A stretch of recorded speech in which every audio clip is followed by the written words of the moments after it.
कहते हैं गीता का ज्ञान सबसे बड़ा ज्ञान है, और आज उसी ज्ञान में हम बैठे हुए अध्याय 15 पुरुषोत्तम योग अध्याय तक आ पहुँचे।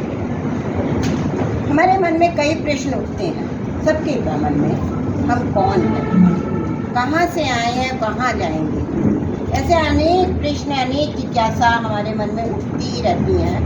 तो आज भगवान ने इस अध्याय में, पुरुषोत्तम योग 15 अध्याय में, इन सब बातों का हमें ज्ञान करना है।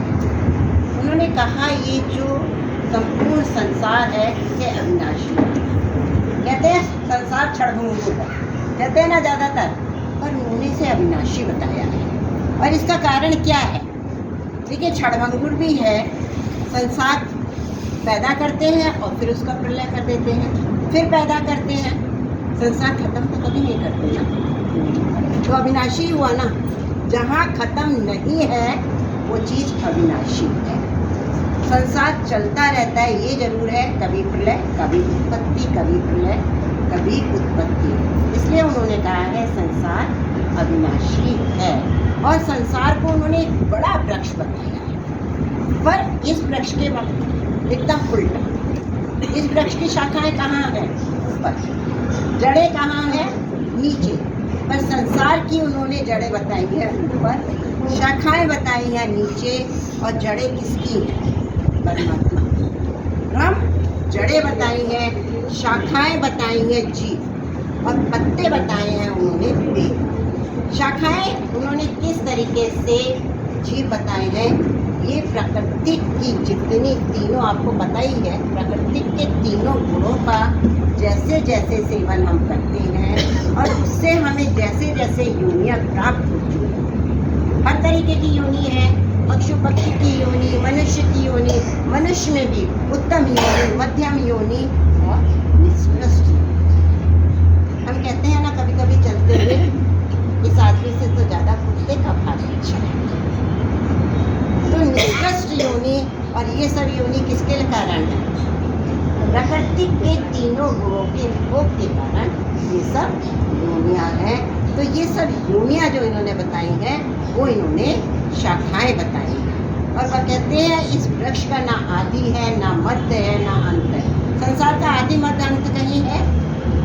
कहीं भी देख लो, आपको समझ में नहीं आता। जैसे समुद्र का कोई आदि मध्य अंत नहीं दिखाई देता, ऐसे संसार का भी कोई आदि मध्य अंत नहीं है, और इसको अज्ञानी पुरुष नहीं जानते हैं।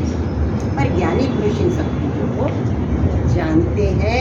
ज्ञानी पुरुष जानते हैं तो इस वृक्ष को काट भी सकते हैं, और जो काट देगा वो जन्म मरण के बंधन से अपने आप ही मुक्त हो जाएगा। तो भगवान कहते हैं जो इस वृक्ष के भेद को जानते हैं वो इस वृक्ष को काट भी सकते हैं, और वो फिर मुझे प्राप्त भी कर सकते हैं। और एक बात उन्होंने ये बताई कि इसे प्राप्त कैसे कर सकते हैं। हम ये कहते हैं इसे प्राप्त भी कर सकते हैं, पर किस तरीके से इसे प्राप्त कर सकते हैं? वो कहते हैं वैरागी आदमी इसे प्राप्त कर सकता है, पर वैरागी कैसे बन सकता है? केवल एक बात कही है, निष्काम कर्म करते हुए यदि अपना जीवन बताओगे तो आप वैरागी खुद बनेंगे। उसके बाद भी उन्होंने बताया है मान प्रतिष्ठा, सबसे ज़्यादा हम कहाँ अडिग रहते हैं? अरे मेरा मान खत्म हो गया, यहाँ मेरी प्रतिष्ठा खत्म हो गई, मुझे मान चाहिए, मुझे प्रतिष्ठा चाहिए, मैं ये करवा रहा हूँ, मैं वो करवा रहा हूँ। ये सब अगर खत्म हो जाए, लोग मोह अगर खत्म हो जाए, कामनाएं खत्म हो जाए। और एक बात यहाँ पर उन्होंने और कही है, ये तो हर अध्याय में कही है, संसारिक दलदल में फंसे हुए लोगों से अलगाव। वो भी इन्होंने कहा है हम लोग संसारिक उसमें फंसे हुए हैं, और उनसे, ऐसे लोगों से हम बड़ा प्यार करते हैं। साधु संतों से हम इतना प्यार नहीं करते हैं, क्योंकि वहाँ हमें रस की चीज़ें प्राप्त होती हैं। जब हम उधर लग जाएंगे तो वहाँ रस की बातें प्राप्त होंगी। अभी हम इधर लगे हुए हैं ना, तो और लोगों की बातों में हमें बड़ा रस आता है। तो कहते हैं उनसे अलगाव। और ये तो बताया ही है सुख दुख में समता। और जहाँ ये पैदा हो जाएगी वहाँ आप स्वयं ही वैरागी हो जाएंगे, और अपने आप आवागमन के चक्कर से मुक्त होकर आप आगे बढ़ते चले जाएंगे। एक उन्होंने परम धाम की इसमें चर्चा की। और परम धाम कौन सा धाम है? जहाँ पर ना सूर्य का प्रकाश, ना अग्नि का प्रकाश और ना ही चंद्रमा का प्रकाश उसको प्रकाशित करता है। क्यों नहीं करता? क्योंकि ये तो प्रभु का धाम है और ये सब किसके द्वारा बनाए हुए हैं? प्रभु के द्वारा ही तो बनाए हुए हैं। तो इस धाम को कैसे वो प्रकाशित कर सकते हैं? और यहाँ कहते हैं जो परम धाम को पहुँच जाता है उसका आवागमन नहीं होता है। हम सबसे पहले प्रार्थना करते हैं भगवान दिवंगत आत्मा को अपने श्री चरणों में स्थान दे, परम धाम पहुँचाए। कहते हैं या नहीं? क्यों कहते हैं? इसीलिए कि उसका शरीर फिर से इस दुनिया में ना आए, आवागमन के चक्करों से मुक्त हो जाए। भगवान अपने श्री चरणों में उसे स्थान दे दे। ये हम सब की एक इच्छा रहती है। अभी हम बनारस के घाट से गुजर रहे थे, बड़ी कंटका घाट पर इतनी चिताएं जल रही थी, इतनी चिताएं जल रही थी और देख के इतनी शांति मिल रही थी। कहीं पर बॉडी आ रही है, निलाई जा रही है, कहीं पर ऊपर पकाई जा रही है, कहीं पर जलाई जा रही है। लग रहा था यही हमारा यही हमारा भी अंत है। और कहते हैं मणका घाट पर जिस बॉडी को स्थान मिल गया उसको मोक्ष मिल ही गया। इसलिए रात दिन कहते हैं और जगह रात को नहीं, पर वहाँ रात और दिन, चाहे 1 बज रहा है, चाहे 2 बज रहा है, चाहे 3 बज रहा है, लाइन लगी हुई है।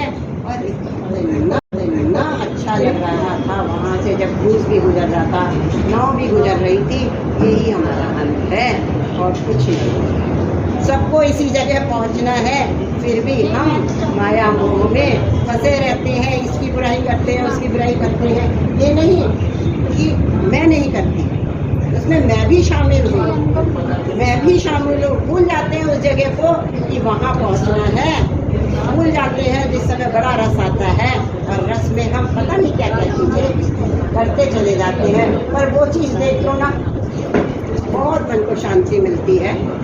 थोड़ा भटक कहते अपने यहाँ से तो कहते हैं परम धाम पर पहुँच कर आदमी जन्म मरण के चक्कर से मुक्त हो जाता है।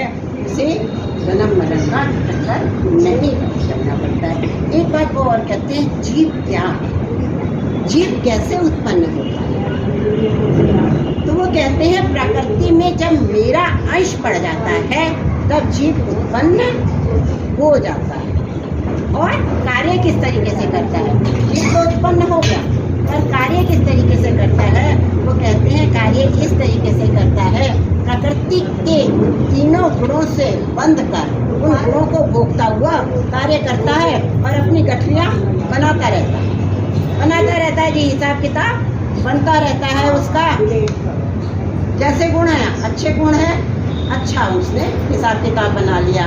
बुरे गुणों के चक्कर में पड़ गया, बुरा हिसाब किताब बना लिया। और इसमें सहायता कौन करता है? हमारी 6 इंद्रियां और मन। यहाँ पर उन्होंने 5 इंद्रियों की जगह 6 इंद्रियां, 6 इंद्रियां और मन इसमें हमारी सहायता करता है। हमारे आँख, हमारी नाक, हमारी जीवा, हमारे कान, हमारा त्वचा और हमारा मन, बुद्धि, अहंकार, इन सब में कार्य करता हुआ हमारे लिए किताबें इकट्ठी करता रहता है, अच्छी और बुरी। दोनों तरीके की किताबें अगर हम सतो रजो और तमो तीनों जिन गुणों का हम सेवन करते हैं उसी तरीके की हमारी किताबें इकट्ठी होती ही रहती हैं। आत्मा शरीर शांत हुआ, आत्मा एक शरीर से दूसरे शरीर में पहुंची। कैसे?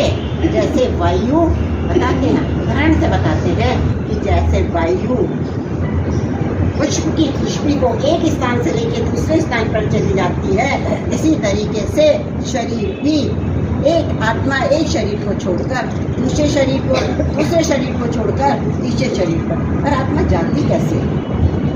एक शरीर को छोड़कर दूसरे शरीर में जाते कैसे?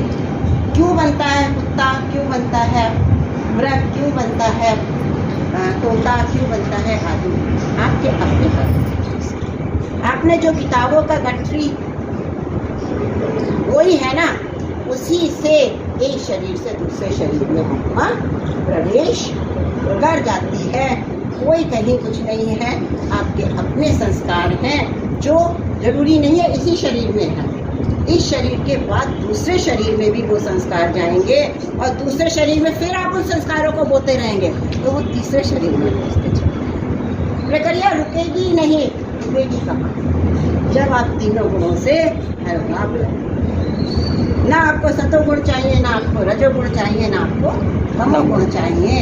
केवल आपको क्या चाहिए? प्रभु की भक्ति चाहिए, प्रभु का प्रेम का चाहिए। तो योगी पुरुष बताते हैं, योगी पुरुष इन तीनों को काटकर आगे बढ़ जाता है और मुझे प्राप्त कर लेता है। तो योगी बनूं, योगी बनूं, योगी। इसके बाद भगवान कहते हैं कि सूर्य जो है सारे संसार को प्रकाशित करता है, चंद्रमा अग्नि सब में तेज है, पर ये तेज कहाँ से है? ये तेज मेरे ही तेज से, कहीं और से नहीं है। मैं ब्रह्म, भगवान अपने को कहते हैं मैं ब्रह्म और मेरे से ही ये समस्त तेज है। वो कहते हैं सांसों का आवागमन सारे जीवों में, सांस चल रही है, आज सांस बंद है, किससे? मेरे से ही है, कृष्ण से है, ब्रह्म से है।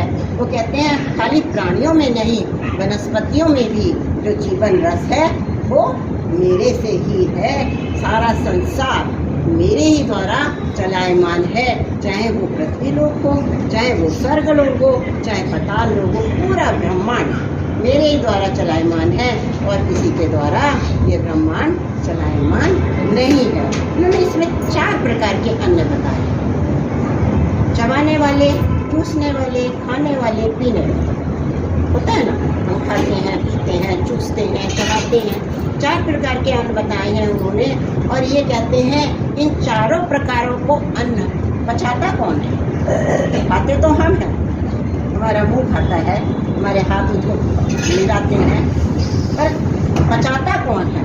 कहते हैं इस पाचन अग्नि का जो है वो मैं ही हूँ, बचाने वाला पाचन अग्नि का मैं ही हूँ, ज्ञान देने वाला भी मैं ही हूँ, अज्ञान देने वाला भी मैं ही हूँ, स्मृति देने वाला भी मैं ही हूँ, समृद्धि देने वाला भी मैं हूँ। सब कुछ मेरे ही द्वारा संभव है और किसी के द्वारा संभव है ही नहीं। यहाँ पर फिर वो 2 प्रकार के जीव भी बताते हैं, क्षर व अक्षर। क्षर जीव वो है जो नाशवान है, अक्षर जीव वो है जो अविनाशी है। क्षर जीव कौन है? हमारा ये शरीर हमेशा खत्म होने वाला है और इसके अंदर जो आत्मा है, हम जीव आत्मा का जो अंश है वो उनको अक्षर, उसको वो अक्षर बताते हैं, कभी खत्म नहीं होता। और इसके अलावा एक और व्यक्ति बताते हैं तम पुरुष, कहते हैं सारे वेदों में उसे पुरुषोत्तम के नाम से जाना जाता है। और वो पुरुषोत्तम कौन है? कृष्ण। कहते हैं मैं ही हूँ वो पुरुषोत्तम, क्योंकि वेद भी मेरे ही द्वारा रचे हुए हैं, वेद भी किसी और के द्वारा रचे हुए नहीं है। वेद में भी जितना ज्ञान है वो सब मेरे ही द्वारा दिया हुआ ज्ञान है। तो हे भक्त, हे अर्जुन, हे मेरे भक्त, मेरी शरण में आ, मेरी भक्ति कर और मुझे प्राप्त कर, बस।